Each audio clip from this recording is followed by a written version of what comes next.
Pemirsa, gempa bumi kerap terjadi di Indonesia, diantaranya dipicu oleh letaknya yang berada di pertemuan tiga lempeng tektonik, yakni lempeng Eurasia, lempeng Pasifik, dan lempeng Hindia Australia. Interaksi antar lempeng menghasilkan sejumlah aktivitas magmatik serta pembentukan wilayah kegempaan dengan intensitas tinggi.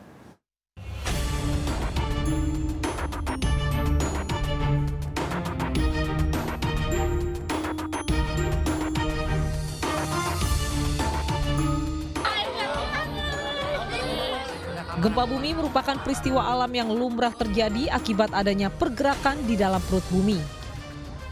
Di Indonesia sendiri, gempa bumi kerap terjadi diantaranya dipicu oleh letaknya yang berada di pertemuan tiga lempeng tektonik, yakni lempeng Eurasia, lempeng Pasifik, dan lempeng Hindia Australia. Akibat interaksi antar lempeng-lempeng tersebut menghasilkan sejumlah aktivitas magmatik dan terbentuknya wilayah-wilayah kegempaan dengan intensitas tinggi. Nah, pertemuan ini, batas-batas lempeng itu akan mengakibatkan tumbuhnya pergunung-gunung yang kita lihat dari Aceh sampai Papua, kemudian dari Miangas sampai Pulau Rote itu ada gunung-gunungnya. Dan itu merupakan karunia Tuhan, dan juga memang menyimpan misteri potensi atas bencana. Dan ya, kita kesiapsiagaan kita terhadap wilayah kita yang merupakan aktif bencana, gempa bumi, dan tsunami, dan juga kita perlu adaptasi terhadap bencana tersebut. Sebagai sebuah fenomena alam, gempa tak jarang menimbulkan kerusakan hingga jatuhnya korban jiwa. Hal ini dipicu karena banyaknya permukiman yang terdapat di wilayah rawan bencana. Bahkan kini tak sedikit infrastruktur yang dibangun dekat wilayah yang berpotensi menimbulkan bencana seperti wilayah patahan aktif. Jadi gempa itu sebuah fenomena alam ya, yang sebetulnya bisa menimbulkan bahaya manakala ada penduduk yang dirugikan di situ, ada korban, ada kerugian dan lain sebagainya. Tapi kalau tidak ada kerugian, sebetulnya dia hanya sebuah fenomena alam yang lumrah terjadi seperti hujan, panas. Diketahui sejak beberapa bulan terakhir Indonesia diguncang sejumlah gempa dan ancaman potensi tsunami. Bahkan gempa yang terjadi di beberapa daerah ini getarannya sampai terasa hingga ke Jakarta. Sejumlah pekerja bahkan melakukan evakuasi dari dalam gedung perkantoran akibat efek gempa yang dirasakan. Hal ini disebabkan karena adanya sesar aktif yang membentang di wilayah tersebut. Tapi yang jelas setiap ada gempa ya dari Sukabumi itu Jakarta suka merasakan ya.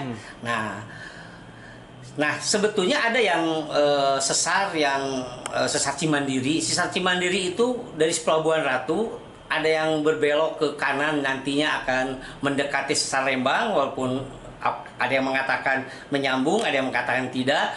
Juga ada yang terus ke utara gitu. Ke utara ya, si Cimandiri itu sampai ke perbatasan Jakarta dengan Tangerang dan menembus itu ke Kepulauan Seribu ya. Makanya setiap ada gempa di Sukabumi, Jakarta tuh merasakan ada goyangan yang lumayan gitu. Karena disitulah ada melalui patahan-patahan itulah energi disalurkan.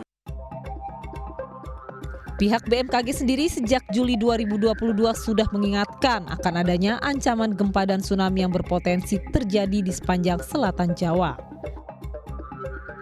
Bahkan baru-baru ini dalam sebuah penelitian disebutkan adanya ancaman gempa megatrust diprediksi hingga magnitud 8,8 skala Richter.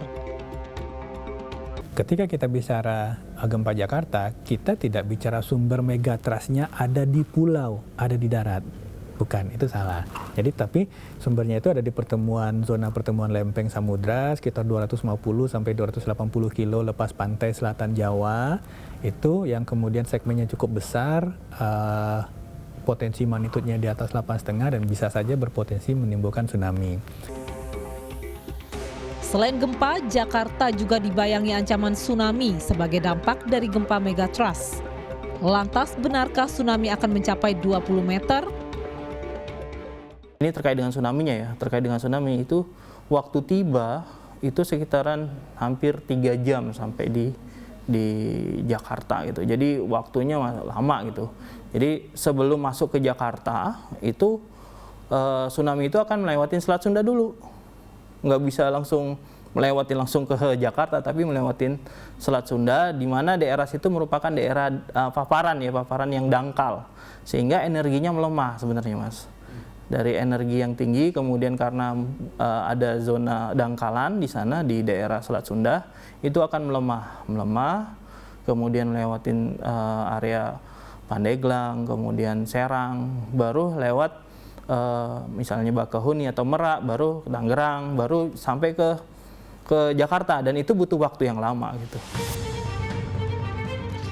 Datangnya gempa tentu tidak bisa dicegah, namun kita bisa menerapkan mitigasi yang tepat guna mengurangi efek buruk dari gempa, seperti kerusakan hingga jatuhnya korban nyawa.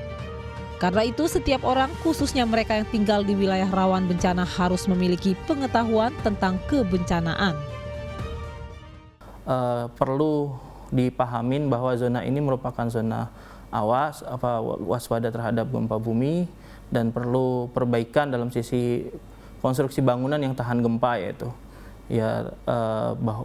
pergerakan tetap ada, dan konstruksi yang sebenarnya yang membunuh adalah bangunan ya. Kalau bangunan tidak kuat terhadap goncangan gempa, itu akan mengakibatkan ketimpaan bangunan, dan itu akan menyebabkan luka ataupun sampai meninggal dunia. Jadi kita perlu penguatan di sisi konstruksi dan juga edukasi terhadap bencana gempa bumi khususnya. Bagaimana persiapan sebelum, pada saat, dan sesudahnya. Sebagai negara yang terletak di wilayah cincin api yang rawan bencana, sudah seharusnya pihak pemerintah daerah mulai menata daerahnya dengan standar pembangunan berbasis mitigasi. Hal ini guna mencegah terjadinya kerusakan yang besar dan juga jatuhnya banyak korban jiwa.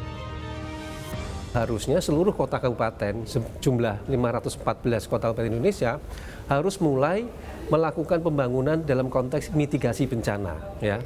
Karena apa? Karena pertama, kita tidak tahu bencana itu kapan datangnya, ya, di mana lokasinya tepatnya, ya, sehingga kalau tidak dilakukan persiapan mitigasi bencana, maka yang akan terjadi adalah bencana yang seringkali dalam tanda petik tidak terduga. Kalau sudah tahu lokasinya masuk zona merah misalnya, zona merah itu rawan gempa, rawan longsor, dan seterusnya, maka sudah dipastikan tata ruangnya tidak boleh digunakan untuk pemukiman. Kalau zonanya merah ya artinya dia berada di jalur sesar gempa yang tinggi misalnya. Maka kalau sudah dikatakan zona merah, apapun tidak boleh dilakukan di situ. Selain itu, pembangunan berbasis mitigasi tidak hanya berlaku bagi permukiman warga, namun yang jauh lebih penting termasuk pembangunan infrastruktur. Apalagi diketahui sejumlah infrastruktur dibangun di sekitar zona merah rawan gempa. Tidak hanya itu, proses perbaikannya pun dipastikan akan banyak memakan biaya yang tidak sedikit.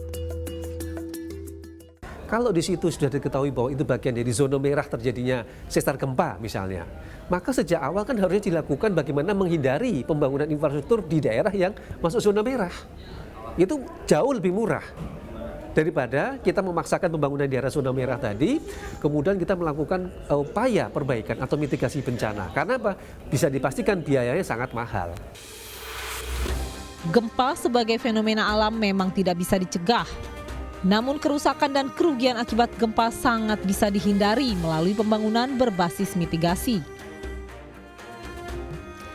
Sayangnya bukan hanya masyarakat, namun proyek-proyek infrastruktur justru banyak berdiri di wilayah rawan gempa. Pastinya akan menjadi sulit menyadarkan masyarakat ketika pemerintah sendiri seolah tidak memperhatikan aspek kebencanaan. Gempa bumi dan bencana merupakan fenomena alam yang harus dihadapi. Namun dengan mitigasi yang tepat dan perencanaan pembangunan infrastruktur yang memperhatikan aspek kebencanaan akan meminimalisir resiko yang terjadi. Demikian edisi minggu ini, saya Nomi Tobing dan Sureli Santoso, sampai jumpa.